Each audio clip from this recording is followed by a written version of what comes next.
the video as well. Here we are with Joe Tunda Wamunga. Did I say that right? Absolutely. And from the Congo, from Kinshasa, yeah. Which used to be called Leopoldville. Yes, many decades ago, yeah. In what was formerly once known as the Belgian Congo, and then was Zaire, yeah. and is now the Democratic Republic of the Congo. Yes. You have made the first movie to come out of the Congo called Viva Riva in literally 20 or 30 years, yeah. right? Yeah. And you did this sort of all by the seat of your pants. You cast with locals, many of whom yeah. had never acted before. Yeah. You would go up to somebody and say, "Can I use your car? Yeah. Can I use your house for yeah. this yeah. movie?" Yeah. And invariably, people would say, "You go, man. Go, Joe." Yeah, you know, it was a bit more complex, but it looks like that because actually, people were really enthusiastic about like having a film, you know, shot in Kinshasa, and they could see like this is a real film with real people. And also, I think we are at the stage in terms of our country where we want to move on. You know, we want to rebuild the country, we want to create something new, and we also see like many people from, we also see various countries who make films. So these first films in 25 years, because the last film was La Vie est Belle, was in 1985, I think. It was a co-production, it was a Belgian production with a Belgian and a Congolese director. It was a really popular movie in French. Here, having like the first film in Lingala makes a difference for people. So there was like this... Lingala is the local... Lingala is like the local language, the national language, amongst other five. And this was like, a moment of youth and discovering and enjoyment. So it was easy in that sense. You know, we had the support of the population. But Viva Riva is hardly what you would call a pastoral, lyrical salute to the Congo. It's a gangster movie. It has so much sex, so much violence. It's got a shocking ending that reminded me of Sam Peckinpah. I mean, it's a propulsive, exciting movie involving drugs, an illegal shipment of gasoline, which is going to be sold to the highest bidder on the market. You have a huge cross-section of people. You have a lesbian love affair in the middle of this. You have got one of the most erotic, explosive scenes between bars that we've seen in, and I don't mean a bar like like a restaurant, cocktail lounge. I mean like a prison bar that's separating two people. And yet, you know, what does this say, Joe, about life in Kinshasa today? Well, I mean, the question is it positive image or negative image? For me, it's a positive image. It's positive in the sense that I think it's important for an artist to portray the society as he sees it, you know. And for me, I wanted to talk about Kinshasa in the last 20 years. And in these last 20 years, we had like so many changes. We had some kind of violence. And also, when you talk about erotism or sexuality, I mean, we all know that Kinshasa is one of the most, like, I would say, open place in Africa. You know, in the sense that, I mean, when you walk in Kinshasa at 10 o'clock at night, you see a lot of prostitution, okay?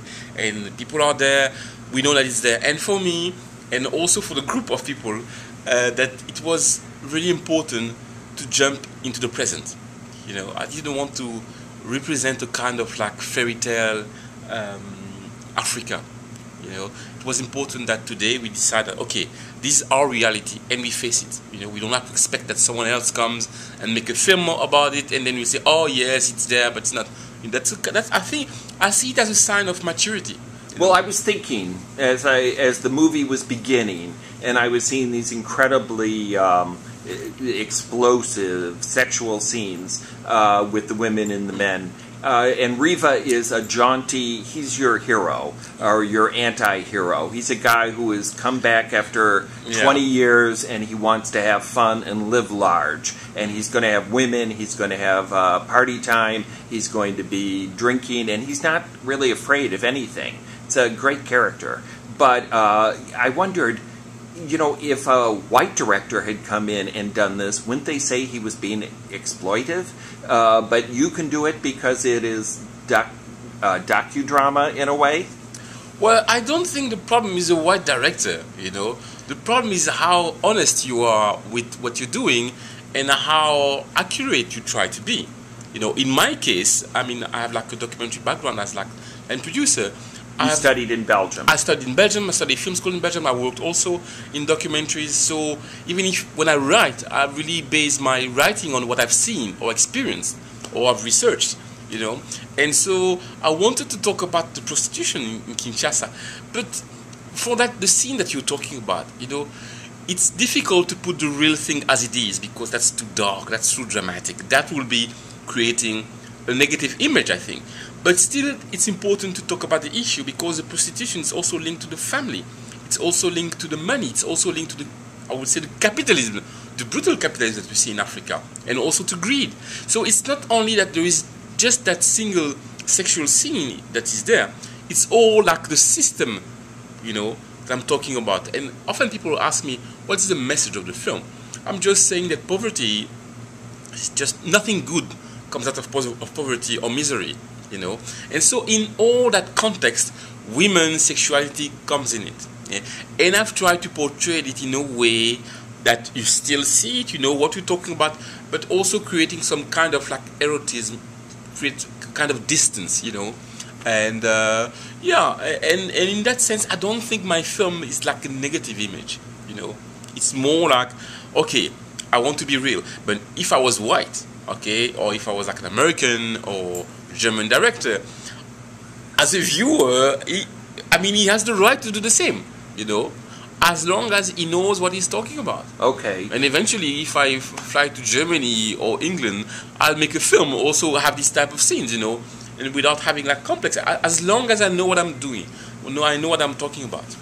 When you have the role of the priest, for instance, yes, who is willing to shut his eyes to some of the criminality that's going on in order to raise money for his congregation, what is the position there exactly? Exactly. I wanted to say exactly the same as the prostitute, but but this, I mean, with all the respect for the Catholic Church, and it's more about the system, you know. What I wanted to point with that is that priests are human. They are like everybody. And in the environment where they are, in the environment of Kinshasa, nobody really resists to the system, you know. And at some point they need gasoline, like everybody, you know.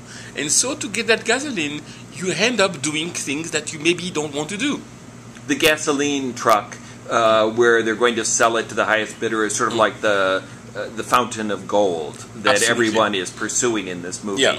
Now, when District 9 from South Africa came out a couple of years ago, people were very upset about, the Nigerians were very upset about being presented, they felt, unfairly as the bad guys in this movie, coming from a neighboring country. I can you understand. have the Angolans, Yes.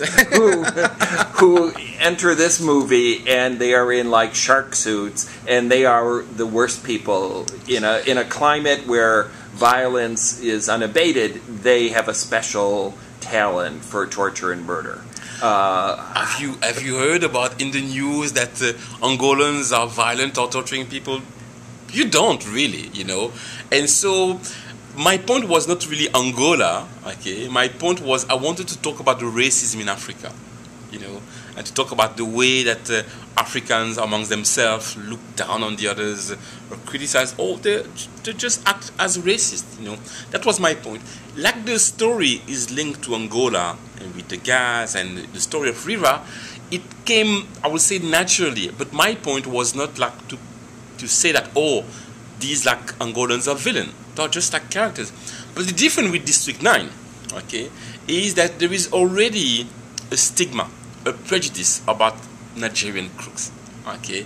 And so I think I can understand that some people got hurt in the sense that this is going in the same direction that a general stigma, or there are a lot of great Nigerians working everywhere or in Nigeria doing great things, but we don't hear about these things.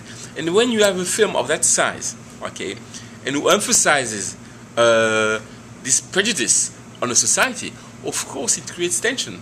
But that was not my intention in the film here. It's completely different.